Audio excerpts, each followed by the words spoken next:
여러분, 만약 당신이 65살의 전 재산을 날리고 수중에 단돈 105달러밖에 남지 않았다면 어떤 선택을 하시겠습니까? 대부분은 절망하며 포기했겠지만 여기 한 노인은 낡은 트럭에 압력솥 하나를 싣고 길을 떠났습니다. 그가 들고 있던 건 단 하나, 본인이 직접 개발한 치킨 레시피뿐이었죠. 결과는 어땠을까요? 무려 1008번의 거절. 하지만 1009번째에 마침내 첫 계약이 성사됩니다. 이것이 바로 오늘날 전 세계 150개국에서 매 순간 튀겨지고 있는 KFC의 시작입니다. 하지만 오늘 이야기는 단순히 치킨집 성공담이 아닙니다. KFC를 넘어 피자헛, 타코벨을 집어삼키고 전 세계 5만 개 이상의 매장을 거느린 거대 제국 얌브렌즈의 누구도 알려주지 않았던 깊은 비하인드 스토리입니다. 과연 이들은 어떻게 인류의 입맛을 데이터로 지배하게 되었을까요? 얌브렌즈의 뿌리를 이해하려면 우리는 반드시 KFC의 창업주 커널 샌더스를 만나야 합니다. 사실 그는 젊은 시절부터 단 한 번도 순탄한 적이 없었습니다. 철도 노동자, 소방원, 타이어 영업사원까지 안 해본 일이 없었죠. 40대에 겨우 시작한 주유소 옆 식당도 고속도로가 새로 뚫리면서 하루아침에 망해버립니다. 하지만 그에게는 무기가 있었습니다. 바로 11가지 비밀 양념과 압력솥을 이용해 닭을 튀겨내는 독보적인 기술이었죠. 그는 이 기술을 설계도처럼 팔기로 결심합니다. 나는 닭을 직접 튀기지 않겠다. 대신 내 레시피대로 튀기는 법을 알려줄 테니 치킨 한 마리당 4센트의 로열티를 달라. 놀랍게도 이건 우리가 앞서 다뤘던 ARM의 비즈니스 모델과 매우 닮아 있습니다. 직접 제조하는 리스크를 줄이고 지적 재산권을 파는 것. 현대 프랜차이즈 시스템의 원형이 이 가난한 노인의 머릿속에서 탄생한 순간이었습니다. 커널 샌더스의 이 무모한 도전은 불과 10년 만에 미국 전역을 오리지널 레시피의 향기로 가득 채우게 됩니다. 회사가 감당할 수 없을 정도로 커지자 커널 샌더스는 경영권을 넘깁니다. 그리고 1970년대 이 치킨 제국을 눈여겨본 거물이 등장합니다. 바로 코카콜라의 영원한 라이벌 펩시코였습니다. 펩시는 콜라를 팔기 위해선 사람들이 음식을 먹는 채널이 필요하다는 것을 깨달았습니다. 펩시는 KFC를 시작으로 피자헛과 타코벨을 차례로 인수하며 트라이콘 글로벌 레스토랑이라는 거대한 외식 부문을 만듭니다. 이것이 훗날 펩시로부터 독립하여 오늘날의 얌브렌즈가 되는 결정적인 계기가 되죠. 치킨, 피자, 타코라는 인류가 거부할 수 없는 3가지 강력한 포트폴리오가 한 지붕 아래 모이게 된 것입니다. KFC가 치킨으로 전 세계인의 입맛을 돋우는 동안 또 다른 곳에서는 피자와 타코라는 새로운 물결이 치솟고 있었습니다. 바로 피자헛과 타코벨이죠. 얌브렌즈가 위대한 기업으로 평가받는 이유는 단순히 치킨집을 운영해서가 아닙니다. 서로 전혀 다른 성격의 3가지 음식을 한데 묶어 거대한 시너지를 냈기 때문입니다. 피자헛은 가족 외식 문화의 상징이 되었고 타코벨은 젊은 세대에게 가장 빠르고 힙한 패스트푸드로 자리 잡았습니다. 얌브렌즈는 이 브랜드들을 통해 아침 타코벨, 점심 KFC, 저녁 피자헛이라는 인류의 식사 사이클 전체를 점령하겠다는 야심찬 계획을 세웁니다. 이것이 바로 외식업계에서는 보기 드문 다각화된 포트폴리오 전략입니다. 한 브랜드가 휘청거려도 다른 브랜드가 이를 지탱해주는 말 그대로 절대 망하지 않는 구조를 만든 것이죠. 앞서 언급했듯 이들은 한때 펩시코의 산하에 있었습니다.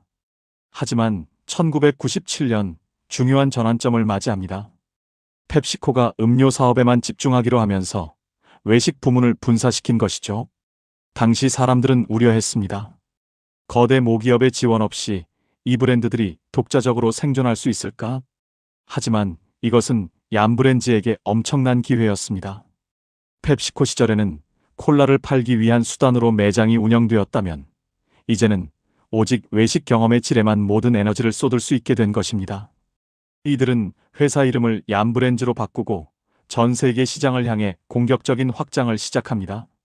여기서 우리는 얌브렌즈의 주가와 가치를 결정짓는 가장 핵심적인 비즈니스 구조를 들여다봐야 합니다.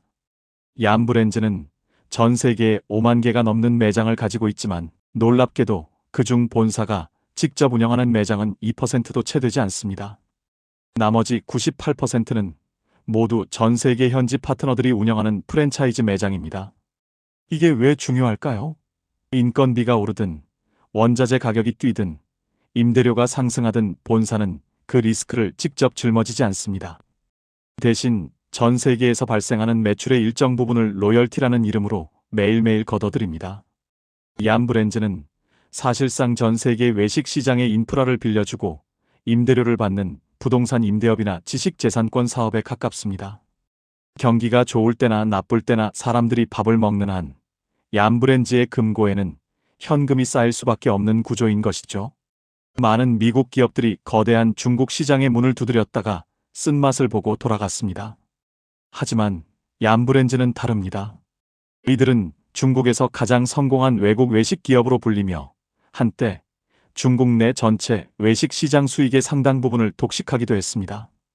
도대체 비결이 무엇이었을까요? 비결은 미국식을 강요하지 않는 것이었습니다. 얌브랜즈는 중국에 진출하며 KFC 메뉴에 죽과 중국식 튀김빵 요우티아오를 넣었고 피자헛에는 태국식 커리 피자를 올렸습니다.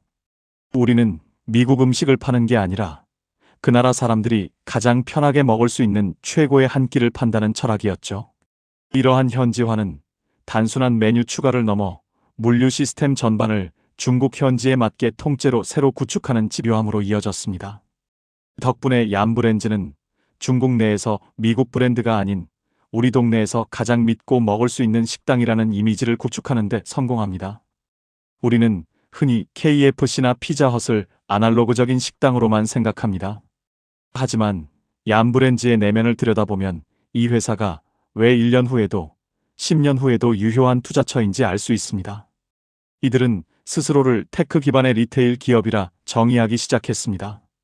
얌브랜즈는 최근 몇 년간 수조 원을 들여 인공지능과 데이터 분석 스타트업들을 인수했습니다. 왜일까요?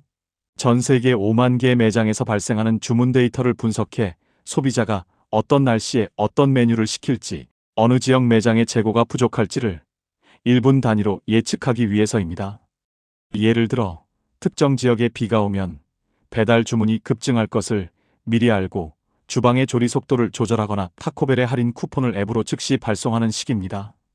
이제 이들은 단순히 닭을 튀기는 기술이 아니라 인류가 언제 배고픈지를 예측하는 기술을 팔고 있습니다. 얌브랜즈가 가진 또 다른 강력한 무기는 바로 구매력입니다.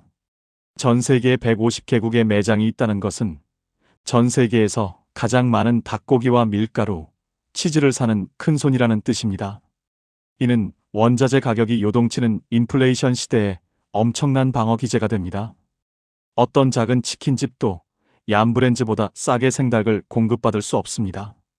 경쟁사들이 원가 상승에 허덕일 때 얌브랜즈는 규모의 경제를 통해 비용을 절감하고 그 수익을 다시 디지털 인프라에 투자합니다. 이것이 바로 거대 자본이 만드는 선순환 구조이며 개별 브랜드가 따라올 수 없는 얌브랜즈만의 해자가 됩니다. 여러분이 먹는 피자 한 판 뒤에는 이런 거대한 공급망의 전쟁과 데이터의 계산이 깔려 있는 것입니다. 세상은 변하고 있습니다. 환경보호와 건강에 대한 관심이 높아지면서 전통적인 축산업은 거대한 도전에 직면했죠. 하지만 얌브랜즈는 이 위기마저 새로운 기회로 바꾸고 있습니다. 이들은 이미 비욘드 미트와 손을 잡고 식물성 고기로 만든 치킨과 타코를 선보이며 포스트 육류 시대를 준비하고 있습니다. 단순히 트렌드를 따라가는 수준이 아닙니다. 이들이 움직인다는 것은 전 세계 단백질 공급망의 표준이 바뀐다는 뜻입니다. 얌브랜즈가 식물성 치킨을 전 세계 매장의 정식 메뉴로 올리는 순간 그것은 더 이상 특이한 음식이 아니라 대중적인 한 끼가 됩니다. 이들은 미래의 소비자가 무엇을 원할지 고민하기보다 자신들이 제공하는 메뉴를 통해 미래의 식습관 자체를 설계하고 있습니다. 이것이 1년 뒤, 10년 뒤에도 얌브랜즈가 유효한 이유입니다. 투자자 입장에서 얌브랜즈를 바라볼 때 가장 매력적인 점은 무엇일까요? 바로 예측 가능한 현금 흐름입니다. 얌브랜즈는 매장을 직접 짓고 운영하는 데 드는 막대한 비용을 프랜차이즈 점주들에게 맡깁니다. 본사는 가볍게 움직이며 전 세계 매출에서 발생하는 로열티만 챙기죠. 이렇게 모인 막대한 현금은 어디로 갈까요? 이들은 배당을 꾸준히 늘리고 적극적인 자사주 매입을 통해 주주들에게 가치를 환원합니다. 경기가 불황일 때는 저렴한 한 끼를 찾는 사람들 덕분에 방어력이 생기고, 호황일 때는 외식 소비 증가로 수익이 극대화됩니다. 어떤 상황에서도 현금이 마르지 않는 구조, 즉 현금 인출기 같은 비즈니스 모델을 완성한 것입니다. 물론 모든 것이 완벽할 수는 없습니다. 얌브랜즈에게도 위협은 존재합니다. 가장 큰 것은 역시 건강이라는 키워드입니다. 패스트푸드가 비만의 주범이라는 사회적 인식은 이들이 영원히 풀어야 할 숙제입니다. 또한 인공지능과 자동화에 투자하고는 있지만 여전히 프랜차이즈 점주들이 겪는 구인난과 인건비 상승은 브랜드 전체의 서비스 질을 떨어뜨릴 수 있는 리스크입니다. 하지만 기억해야 할 점은 얌브랜즈는 지난 수십 년간 수많은 불황과 광우병, 조류독감, 그리고 전 세계적인 팬데믹까지 모두 이겨내며 살아남았다는 사실입니다. 이들은 위기가 올 때마다 메뉴를 바꾸고 시스템을 혁신하며 오히려 덩치를 키워왔습니다. 이제 정리를 해보겠습니다. 얌브랜즈는 단순히 치킨과 피자를 파는 회사가 아닙니다. 65세 노인의 집념에서 시작된 레시피를 전 세계 어디서나 똑같은 맛으로 구현해내는 표준화의 제국이며, 인류의 식사 데이터를 수집하는 기술 기업이고, 리스크는 나누고 수익은 독점하는 금융 시스템입니다. 1008번의 거절을 견뎌낸 커널 샌더스의 정신은 오늘날 얌브랜즈의 DNA에 여전히 흐르고 있습니다.